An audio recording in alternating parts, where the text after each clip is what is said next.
तस्वीर, आपका भी हमारे साथ जुड़ने के लिए बहुत बहुत शुक्रिया। तो हमारे तमाम सहयोगी जिस तरीके से बता रहे हैं कि कोविड के केस घटे हैं, लेकिन खतरा अभी टला नहीं है। जरूरत इस बात की है कि सरकार की ओर से जारी गाइडलाइन की आप पालना करें, तमाम कोविड गाइडलाइन जो है उसकी पालना करते हुए कोविड से बचाव करें। आगे बढ़ते हैं। सबको फ्री वैक्सीनेशन देने के ऐलान के चंद घंटे बाद ही उस पर काम भी शुरू हो गया है।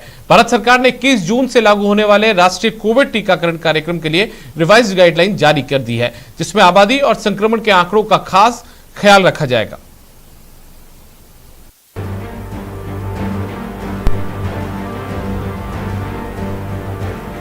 फ्री वैक्सीनेशन में ना पड़े कोई व्यवधान, केंद्र सरकार ने बनाया full proof plan. Vaccine supply में अब नहीं होगी देरी, बस वैक्सीन की बर्बादी को रोकना जरूरी।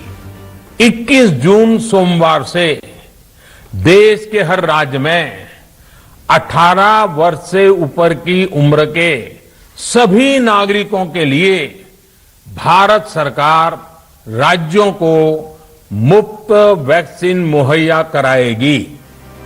सिर्फ ऐलान नहीं, अब वो पूरा प्लान भी सामने आ गया है, जिसके तहत 21 जून से केंद्र की तरफ से राज्यों को वैक्सीन की सप्लाई की जाएगी। भारत सरकार ने राष्ट्रीय कोविड टीकाकरण कार्यक्रम के लिए रिवाइज्ड गाइडलाइंस जारी किए हैं, जिसमें कहा है कि जनसंख्या, बीमारी के बोझ और टीकाकरण की प्रगति के आधार पर राज्यों या केंद्र शासित प्रदेशों को वैक्सीन की खुराक आवंटित की जाएगी। आइए अब वैक्सीनेशन को लेकर नई गाइडलाइन के बारे में जान लेते हैं।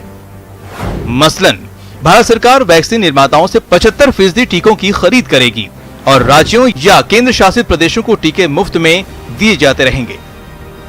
वैक्सीन के इस्तेमाल के लिए केंद्र ने राज्यों को एडवाइजरी जारी की, जिसके मुताबिक पहले हेल्थ केयर वर्कर्स, फिर फ्रंटलाइन वर्कर्स, उसके बाद 45 साल से अधिक आयु के लोग, फिर जिन लोगों को वैक्सीन की दूसरी डोज दी जानी है और अंत में 18 साल या उससे ऊपर के लोगों को प्राथमिकता दी जाएगी। 18 से ऊपर की उम्र के लोगों के टीकाकरण में राज्य को वर्गीकरण की स्वतंत्रता होगी।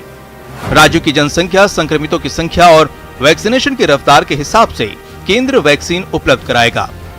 वैक्सीन सप्लाई की जानकारी पहले से ही राज्यों को दी जाएगी, जिससे राज्यों को जरूरत के हिसाब से जिला स्तर और वैक्सीनेशन सेंटर तक वैक्सीन पहुंचाने में सुविधा मिलेगी।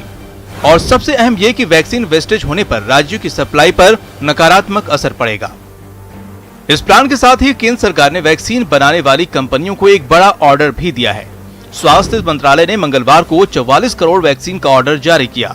इसमें 25 करोड़ कोविशील्ड और 19 करोड़ कोवैक्सीन शामिल है। सरकार ने कंपनियों को ऑर्डर की 30% रकम भी एडवांस में जारी कर दी है, ताकि देश भर में वैक्सीनेशन को रफ्तार दिया जा सके। Bureau report, news 18 network. Ramdevra में कोरोना को दावत देने का मामला सामने आया, जहां पर सोशल डिस्टेंसिंग की धज्जियां उड़ी है। राशन किट के लिए भारी भीड़ जुट गई। सोसाइटी पहुंची 2-3 हजार की भीड़। कई महिलाओं ने नहीं लगाए थे इस दौरान मास्क भी।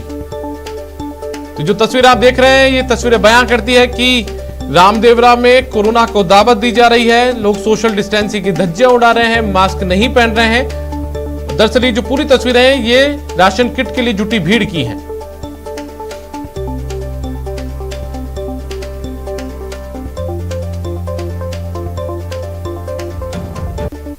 अब बात करते हैं उस बेमिसाल बेटी की जो